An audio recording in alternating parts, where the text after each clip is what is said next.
We're live at the Ford Center on Monday night, right after the Big 12 tournament left town. And guess what, Darnell Mayberry? The Thunder has their biggest win of the year. They beat the Spurs, who won titles in 03, 05, and 07.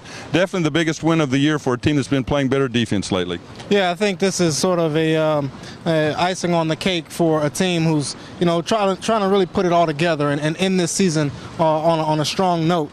You've seen signs. They had that 5-2 stretch, but a lot of those wins were against non-playoff teams or mediocre teams. So this was sort of validation that all the hard work that they've done over the last month, 2 months, especially really in the second half of the season, is paying off. Well, they're 16-19 since New Year's Eve. I asked Coach Popovich, the San Antonio's longtime coach, who, by the way, coached his 1,000th game tonight with the Spurs, but it was a loss to the Thunder. How much better are they since you played them December, I think it's 14th, right before Christmas? He goes, incredibly better.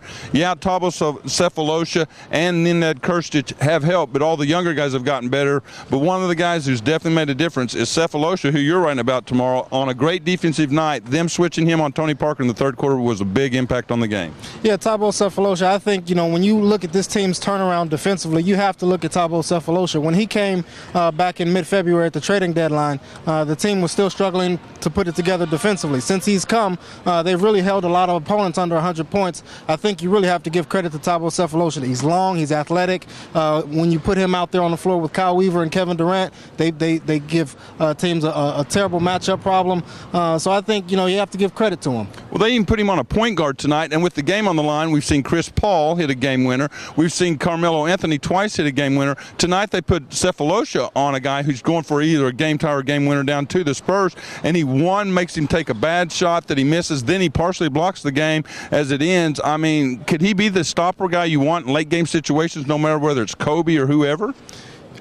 I don't know if I'd go that far just yet. But I'm saying that's who they would guard on, the guy with the ball in his hands in late game situations. I think right now he definitely is that guy. But I think, when you look at those guys throughout the league, the Shane Battiers, the Ron Artests, the Bruce Bowens, I wouldn't put Thabo in that category just yet. But he is a heck of a defender at this point, and he's only 24 years old. I'm not saying he's as good. I'm saying he's their guy right now to try to do that. I wouldn't put him in that category. Going forward, he might develop into that guy. But right now, I'd sort of slow down on the comparisons to those guys. And since they are 16-19 since New Year's Eve, the other thing is they're 12-6 at home. Those buzzer beaters we talked about, 2 Melos, 1 Chris Paul, Kobe has to go off in one of them, Dwayne Wade has to go off in one of them, and the other one was a 2-point loss to Houston. Every game has either been close, some of them very winnable if it wasn't for the buzzer beaters. This team is getting very good in the Ford Center right now. Yeah, and I think that the thing that's most impressive is that they're closing out in the fourth quarter. It was before earlier in the season you couldn't